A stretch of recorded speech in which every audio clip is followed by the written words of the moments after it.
La reunión del día de hoy es diferente. Vamos a festejar a los papás y mi participación va a ser breve y no voy a seguir el tema que estábamos analizando en 2 de Corintios, sino que el día de hoy quiero que reflexionemos algo sobre los padres. Así que no vamos a profundizar hoy. Este tema del que voy a hablar hoy lo analizaremos como quiera más adelante.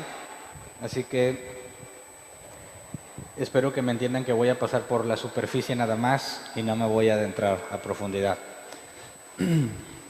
Se supone que hoy celebramos a los papás, ¿verdad? No podemos negar que a veces sin este tipo de días no te haces el tiempo para celebrar a tus papás. Todo el mundo dice que tenemos todos los días para celebrarlos, pero es una mentira que los celebres todos los días. Así que este tipo de días nos ayudan a romper la rutina, a separar un tiempo particular y reconocerle a los papás la labor que hacen.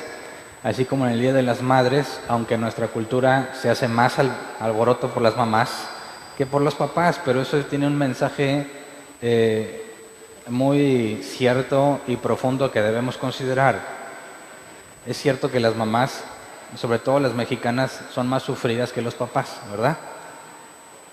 Pero bíblicamente necesitaríamos reanalizar, reconsiderar lo que los papás están haciendo y por qué no son tan reconocidos en nuestra cultura. Los papás son los malos, los fríos, los que no están tan pegados con los hijos, y aunque es perfectamente entendible la razón, no es justificable bíblicamente hablando. Entonces, digamos que yo en mi caso, que tengo 11 años, 2 meses y 7 días desde que me dio en el puesto de papá, ¿verdad? Y cuando me dio en el puesto de papá, Dios me permitió ser papá, me da el puesto, pues tenía muchas teorías sobre lo que es ser papá, pero no tenía nada de experiencia. Es importante ver cómo Dios llama a personas y vemos en la Escritura que hay muchos personajes usados por Dios, Moisés, Elías y todos ellos, y a veces cuando analizamos esos pasajes o la vida de estos hombres, queremos que Dios nos use, pero que primero nos capacite, ¿verdad? Cuando te sientes capacitado, le dices, Dios, úsame. Pero si te piden que hagas algo por la iglesia y no te sientes capacitado, no quieres hacerlo. Pero en toda la Escritura encontramos el caso de que nunca hubo alguien que fuese primero capacitado y luego llamado. Y lo mismo encontramos con los papás. Es un puesto, por así decirlo, una responsabilidad que influye en todo el país. Lo que los papás hacen con sus hijos va a repercutir directamente en la vida social de todo el país. Y lo más asombroso es que no se te pide experiencia, ¿verdad?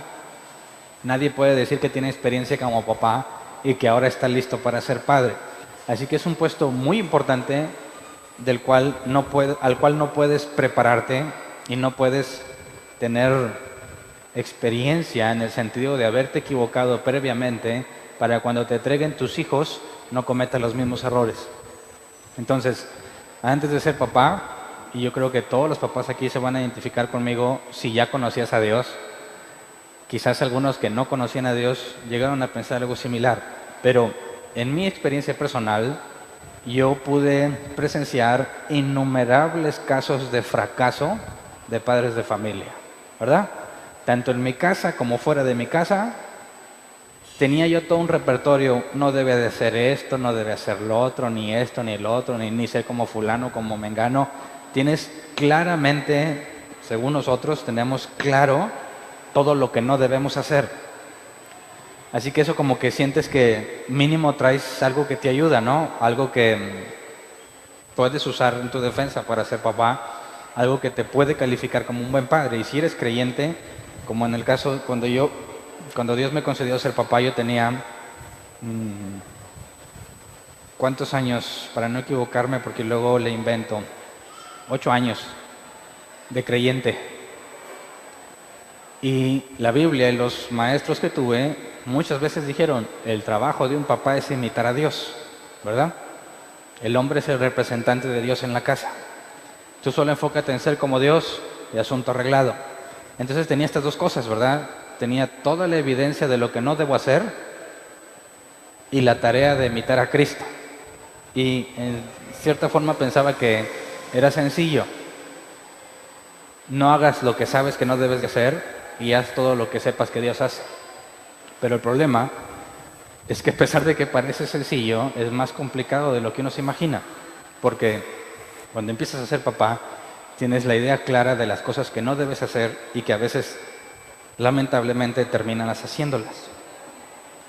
Es un proceso en el que quieres darle todo a tus hijos, te desvives en el trabajo por darle lo mejor a tus hijos y luego pasa el tiempo y te das cuenta que no estás con tus hijos por estar trabajando para darles una vida mejor. Pero el hecho de que tú no estés ahí impide que su vida sea mejor. Así que cosas que tú sabías que no debías hacer, terminas haciéndolas. Por más que te esfuerzas, y hablo a los padres creyentes, por más que te esfuerzas en ejemplificar de la mejor manera lo que Dios haría, tenemos que reconocer que nos quedamos cortos por mucho. Cualquier intento que hacemos por comportarnos como Dios en una situación se vuelve demasiado complejo porque te enfrentas a emociones, experiencias, situaciones que nunca habías pensado que enfrentarías. De manera que un papá tiene que ser esposo y padre y en los dos tiene que imitar a Dios. Y a veces te enfocas tanto en proveerles a tu esposa y a tus hijos que te olvidas de lo más importante. Y entonces con el paso de los años empiezas a ver que todo lo que los papás hacían mal, prácticamente lo estás haciendo igual. Porque todos seguimos una idea. ¿Qué es lo mejor para nuestros hijos? Y lo seguimos y lo perseguimos con nuestro esfuerzo. Pero los papás que son creyentes, que tienen la Escritura, saben que deben imitar a Dios y esa es la parte más compleja. Vivimos en una cultura materialista, ¿verdad? Tienes que traer dinero y el éxito se mide por la cantidad de materiales que tienes, de bienes materiales que tienes. Un padre que es creyente sabe que no puede enfocar en demostrar su capacidad como padre según lo acumulado, sino que el éxito radica en imitar a Dios. El problema es que es imposible imitarlo de manera precisa, ¿verdad? Dios es el Padre perfecto, no tenemos duda en cuanto a eso. El problema es imitarlo a la hora de ser padres. También ser esposos, pero estamos hablando de los papás. Así que podemos saber con absoluta certeza que ningún humano puede reflejar fielmente a Dios como Padre. Sin embargo, se nos demanda, ¿verdad? Entonces, en este aspecto, en la forma en que imitamos a Dios como padres, los papás caen en dos categorías, solo en dos categorías, seas creyente o no. La primera categoría son aquellos padres que nos muestran lo lejos que están de Dios, ¿verdad? Piensas en Dios al verlo por la ausencia de Dios en su vida, ¿verdad? Dice, se supone que debe imitar a Dios, pero está lejísimos de lo que debería de ser. Esa es una categoría. Y la segunda categoría es aquellos que nos dan pequeñas pistas de cómo es Dios, ¿verdad? No podemos saberlo tal cual. Es imposible que lo reflejemos tal como Dios es.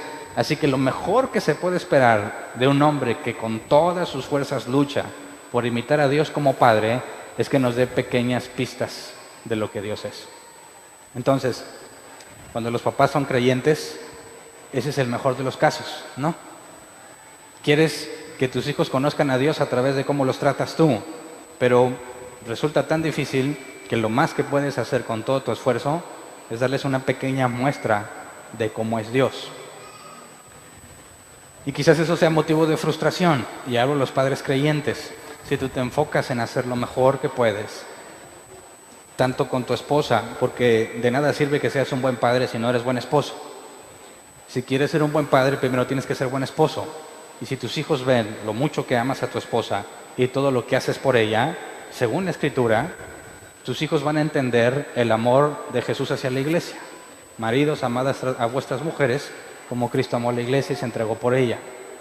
Entonces, cuando hacemos lo mejor que podemos para ser buenos esposos, indirectamente estamos dando un mensaje a nuestros hijos de quién es Jesús.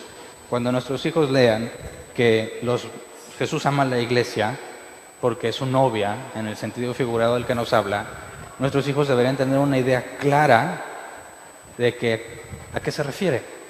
Tendrían que ver a su padre como ama a su madre y tener una idea, una pista del amor de Jesús hacia la iglesia. Cuando los hijos vean cómo los trata su papá, tienen que tener una muestra pequeña de cómo es Dios nuestro Padre. Así que resulta verdaderamente frustrante que nuestro máximo esfuerzo es dar una pequeña muestra de lo que Dios es. Pero esto no debería de frustrarnos. Vamos a 1 de Juan, capítulo 3, versículo 1 y 2.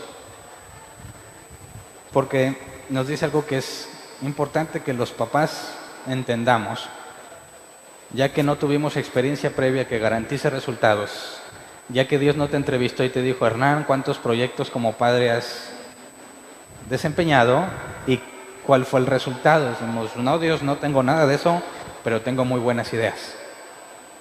Y cuando pones en práctica esas ideas, entonces te das cuenta de la realidad. Pero 1 de Juan 3, 1 y 2 dice, fíjense qué gran amor nos ha dado el Padre, que se nos llame hijos de Dios. Y lo somos. El mundo no nos conoce precisamente porque no lo conoció a Él. Pausa. De entrada, nosotros como padres que debemos imitar al Padre, lo primero que se nos da como herramienta es que somos hijos de Dios. Y la manera en que Él me trata a mí es la forma en que yo voy a tratar a mis hijos.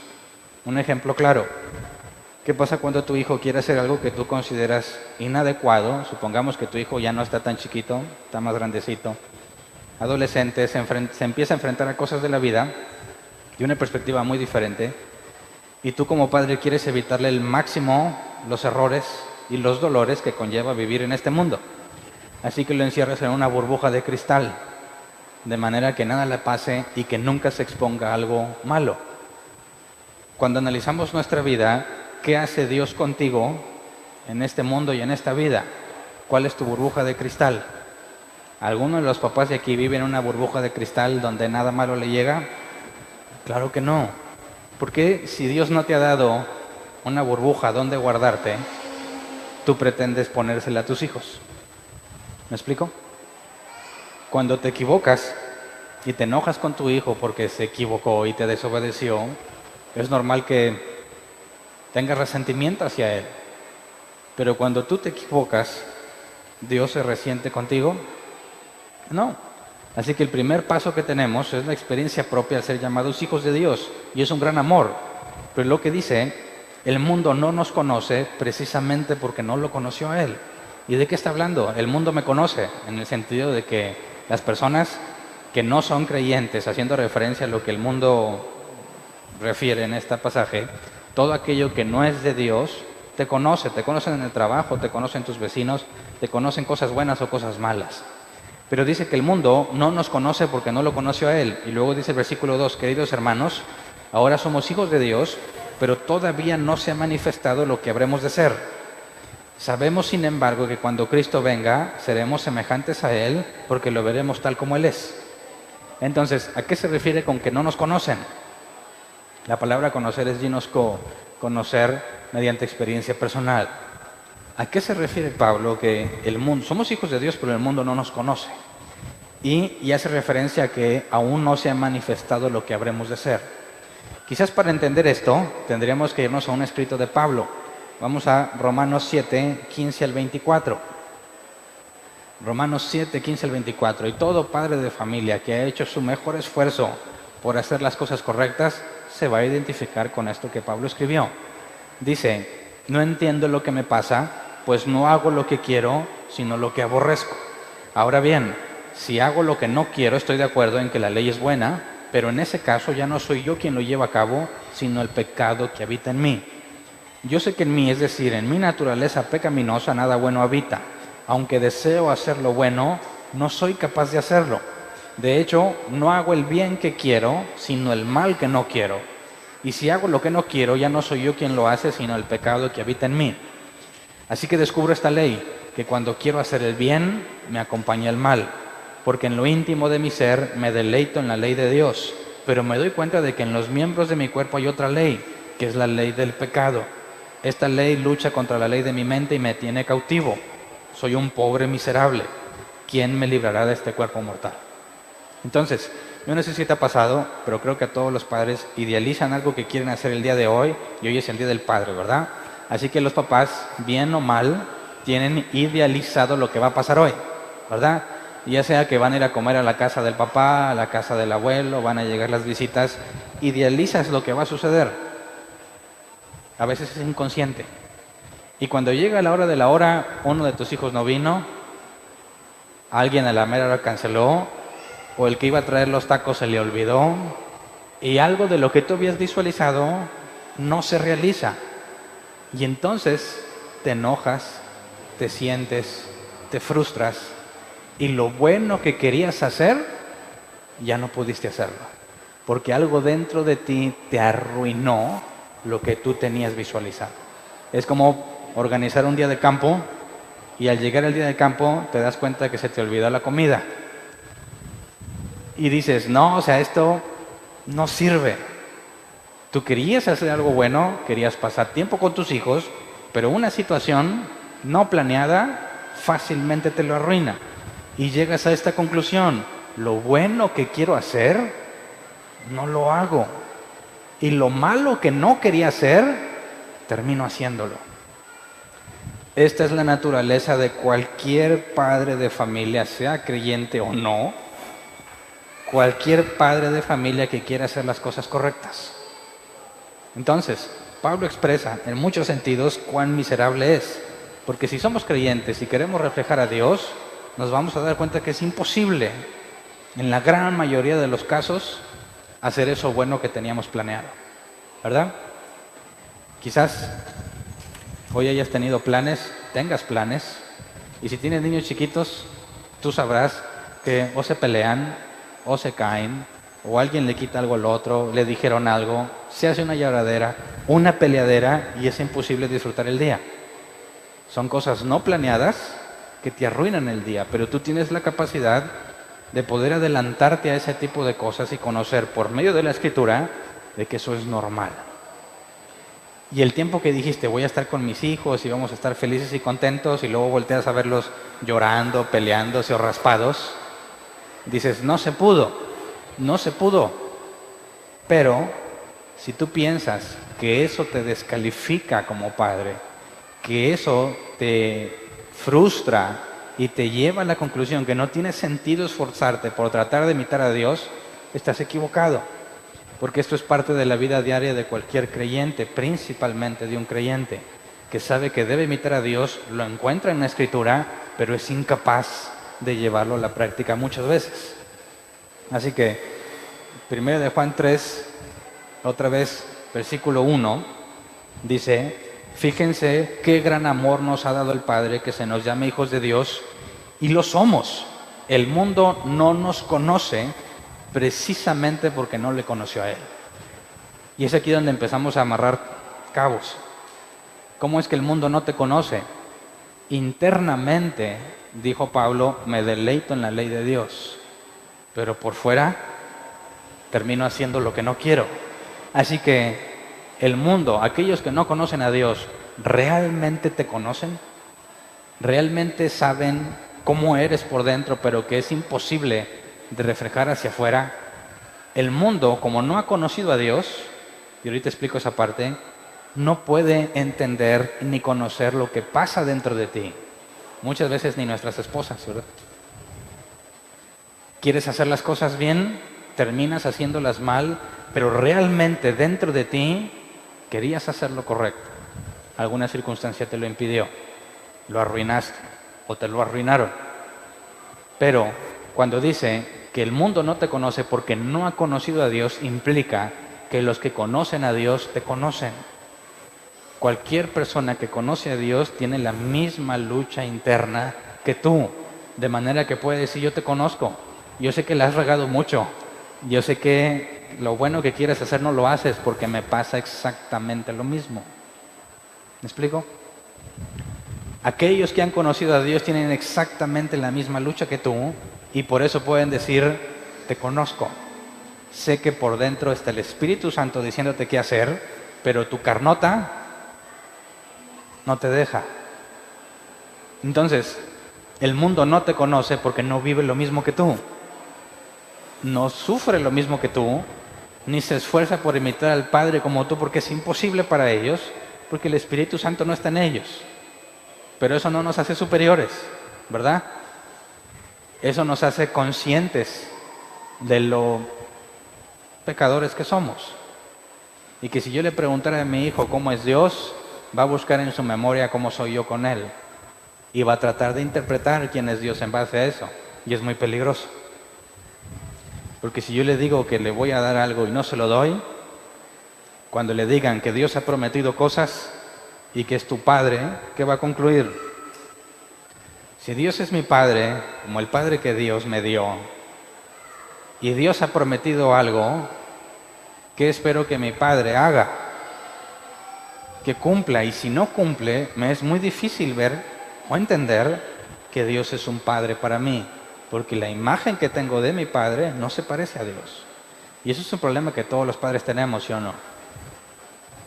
Así que dice, queridos hermanos, ahora somos hijos de Dios, pero todavía no se ha manifestado lo que habremos de ser. De manera que nos pone esta posibilidad. Sabemos, sin embargo, que cuando Cristo venga, seremos semejantes a Él, porque lo veremos tal como Él es. Entonces, tú podrías decir, ¿qué caso tiene que ahorita me esfuerce por parecerme a Dios si bíblicamente es imposible que te parezcas? Y lo más que puedes alcanzar es dar una pequeña probada de cómo es Dios. Entonces a muchos papás les pasan, basta, no se puede, lo será o lo seré hasta que Cristo venga, ¿verdad? En ese entonces, ahora sí, de nada sirve en ese entonces, porque en ese entonces serás llamado a cuentas y se te pedirá de lo que se te entregó, que hiciste. De manera que querer ser un padre hasta que Jesús venga, porque entonces voy a ser pleno, no tiene sentido, ¿verdad? Pero luego dice el versículo 3, todo el que tiene esta esperanza en Cristo se purifica a sí mismo, así como Él es puro. Y nos lleva a una característica que no puede faltar en ningún creyente verdadero, que a pesar de que sabes que es imposible, dice que todo aquel que tiene esa esperanza, si tú crees que un día Jesús va a venir y tú lo vas a ver tal cual es, eso implica que vas a estar con Dios, te vas a purificar a ti mismo, y la palabra purifica es el griego hagnizo, que se traduce como limpiarse o santificarse. Entonces, quien tiene esa esperanza, si tú eres un papá creyente que sabes que es imposible imitar, pero tienes la esperanza de que un día vas a estar con Dios, no tienes de otra que la consecuencia lógica y natural de que siempre vas a estar santificándote. A santificar viene de agios, apartado para Dios. De manera que nos da la clave. Para ser un buen padre, no cuenta la experiencia que has tenido, aunque es útil, ¿verdad? Sabes las cosas que no debes hacer. Es un conocimiento útil que no necesariamente podemos llevar a la práctica.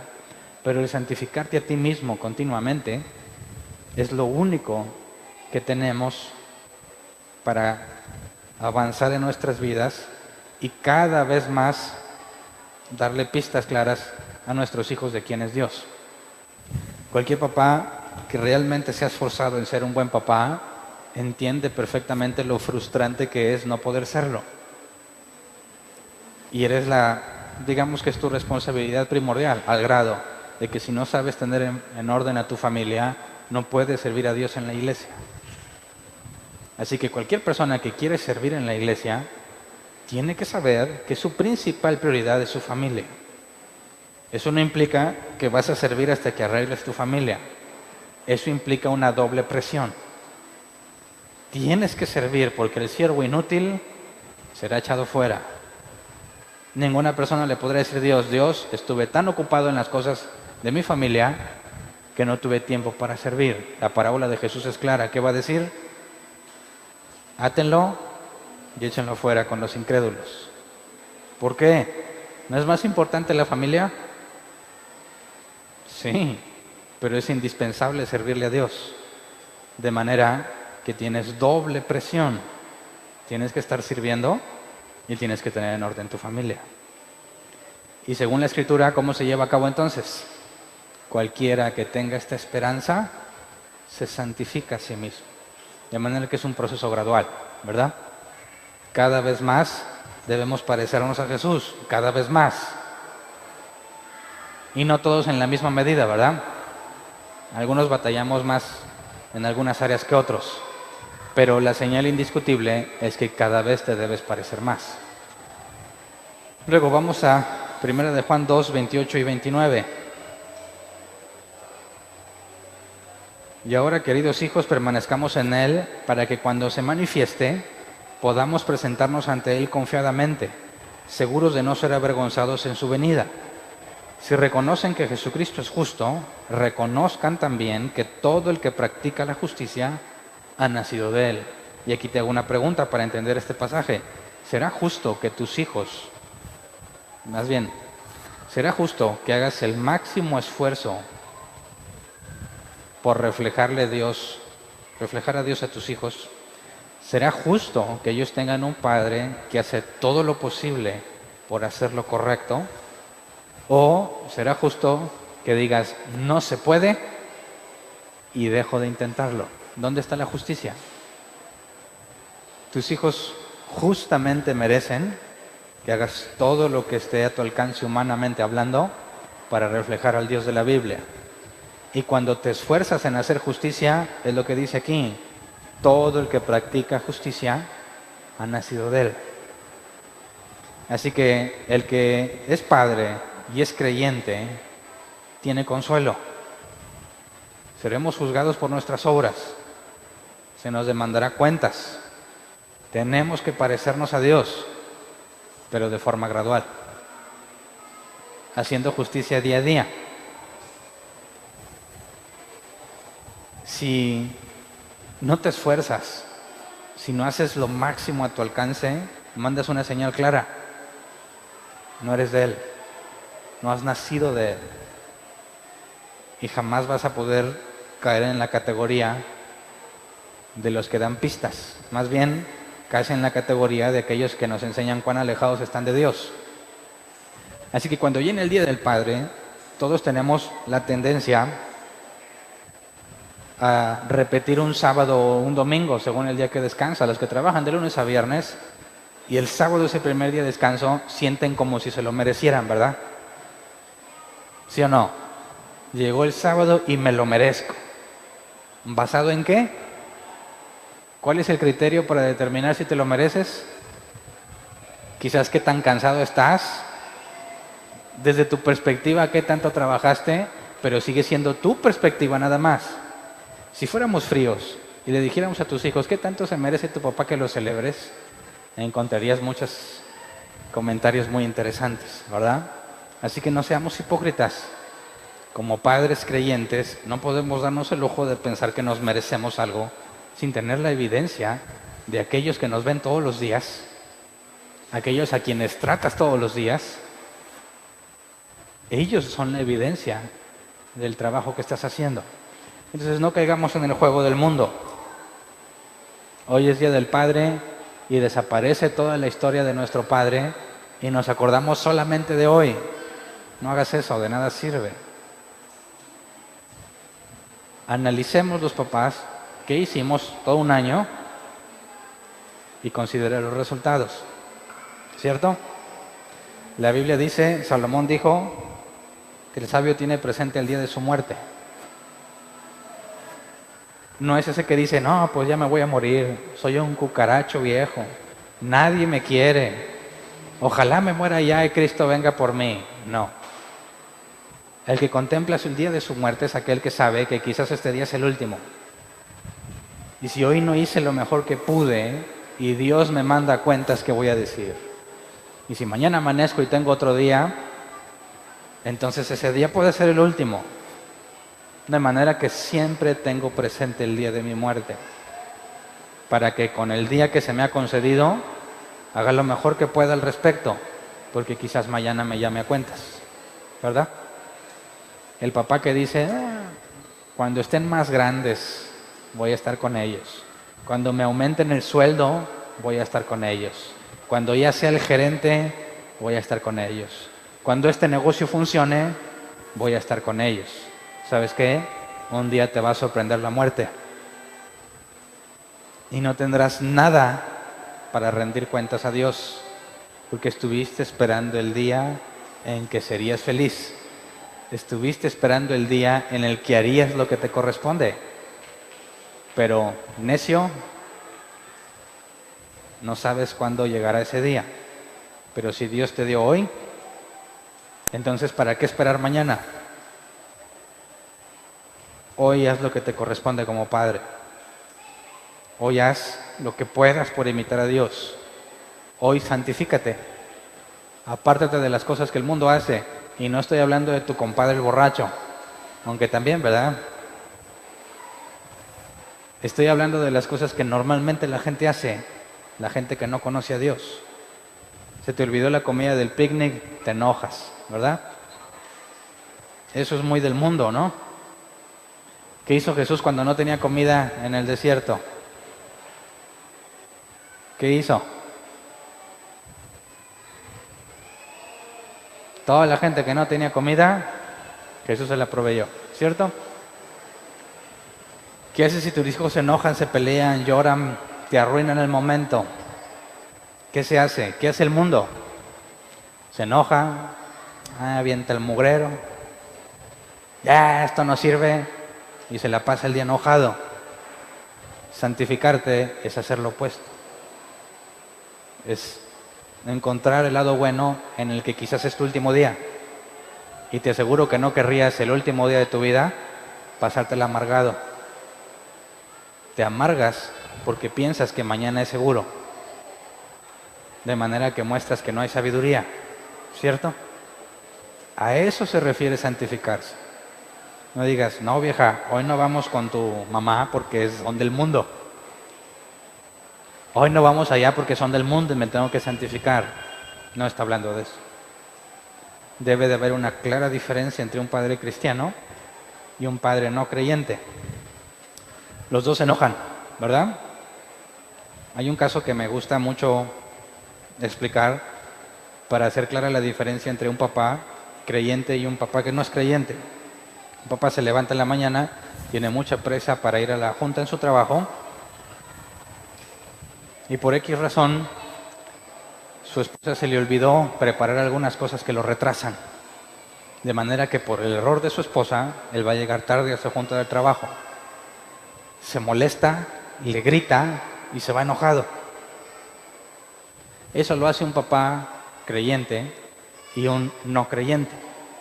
A los dos les puede pasar. No hay ninguna certeza de que un creyente no vaya a hacer eso cuando está presionado. La diferencia es lo que pasa después de eso. El creyente va a llegar a su trabajo, quizás lo van a regañar, quizás le va a ir mal en su día, pero jamás va a estar en paz sabiendo que no hizo lo correcto con su esposa. Y no va a soportar ese sentimiento y va a tener que hablar y decirle, perdóname por lo que hice. Cuando llegue a la casa hablamos, pero no te traté correctamente. El que no es creyente, le vale. Hace su día en el trabajo y cuando regrese, quiere que lo traten como rey por todo lo que se esforzó. Así que, ¿dónde está la diferencia? En la conciencia de pecado, ¿verdad? Cuando reconocemos lo malo que hemos hecho. Y eso se convierte en una posibilidad de enmendarlo. Así que cuando te enojes con tus hijos, no pienses que ya no eres un buen padre. ¿Qué haces después de que te enojaste con tus hijos? Es lo que hace la diferencia. Nuestros hijos nos pueden sacar de nuestras casillas fácilmente, ¿verdad? Pero si el Espíritu Santo está en ti, sabrás reaccionar correctamente aún después de los errores que hayas cometido. Entonces, en este Día del Padre, celebremos a los padres que se esfuerzan por ser buenos padres. Y se oye feo, pero a los que no los engañes. No les hagas pensar que todo está bien. No trates de que sean los más felices en su día, porque solamente le haces más daño. Lo dejas ciego ante la realidad. Y es mejor arruinar el Día del Padre un año y esperar que el otro año sea mucho mejor, que engañarlo cada Día del Padre haciéndole pensar que todo está bien. Obviamente hablo para los creyentes, ¿verdad? Aquellos que son persuadidos por Dios y les hace ver su pecadote. Así que en esto diferenciémonos. No caigas en el juego del mundo. No engañes a tu padre si las cosas están mal. No seas hipócrita con él. Ay, papá, feliz día, de dientes para afuera, porque estás todo amargado, peleado y emproblemado. ¿De qué sirve esa hipocresía en el Día del Padre? De nada. Más bien sería, papá, tenemos que hablar, porque en este día está más presente el problema que tenemos juntos. Y de nada sirve seguir hasta que arreglemos esta situación. ¿Me explico? Esa es la diferencia entre un creyente y alguien que no lo es. Así que, papás, examinémonos a nosotros mismos, pongámonos a cuentas ante Dios, y si ya te diste cuenta que la regaste, se espera que te comportes como creyente. Pide perdón y arregla las cosas, ¿verdad? Si tú dices, todo está bien chido, quizás a partir de lo que yo tu familia que acabo de decir, te tienen una sorpresota, no la que esperabas, sino la que te puede ayudar a mejorar la relación con tu familia. Así que dale el mejor regalo que puedas hoy, y no hablo de cosas materiales, sino de ser honesto y sincero y no jugar con la hipocresía como lo hace el mundo. ¿Ok? Vamos a ponernos de pie.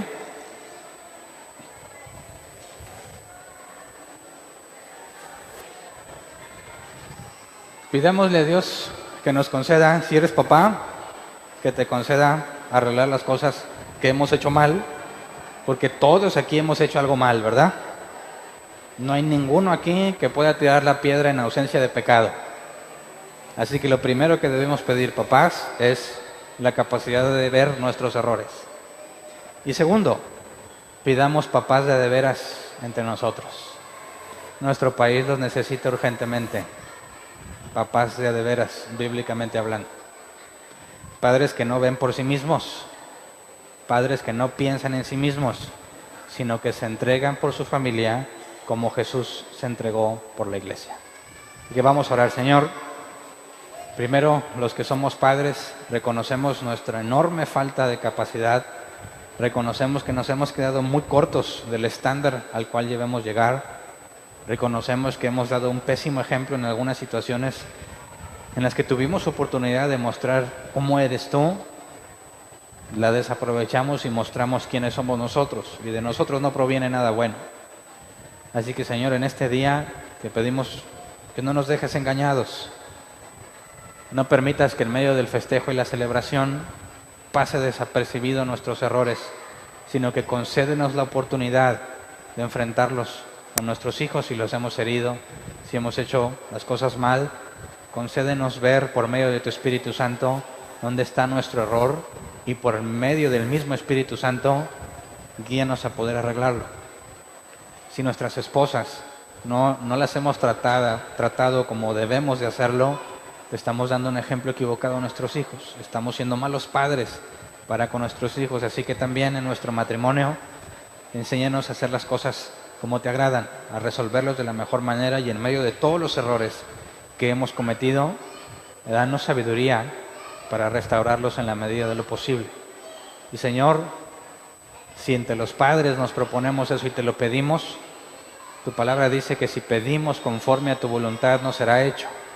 Así que sabemos que eso te agrada, sabemos que eso es lo que tú quieres que hagamos, por consecuencia entendemos que nos cumplirás nuestra petición y que podamos tener entre nosotros auténticos padres de familia, que aunque el mundo no los conoce y no va a poder saber todo lo que pasa en ellos internamente, puedan tener una pista, una probada, una idea de lo que tú eres, Dios, cómo eres como Padre, y que al menos reconozcan que por medio de nosotros, de vez en cuando, podían verte reflejado en nuestras vidas. Ese sería nuestro mayor anhelo.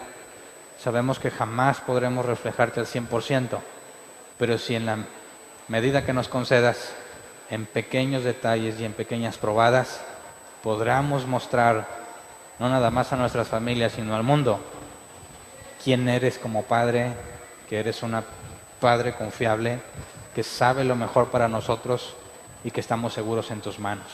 Así que concédenos entre nosotros tener verdaderos padres que puedan ser de ejemplo, que guíen a los más jóvenes a hacer las cosas como a ti te agradan, para que podamos ver entre nosotros el mover de tu Espíritu Santo y ser luz en medio de las tinieblas.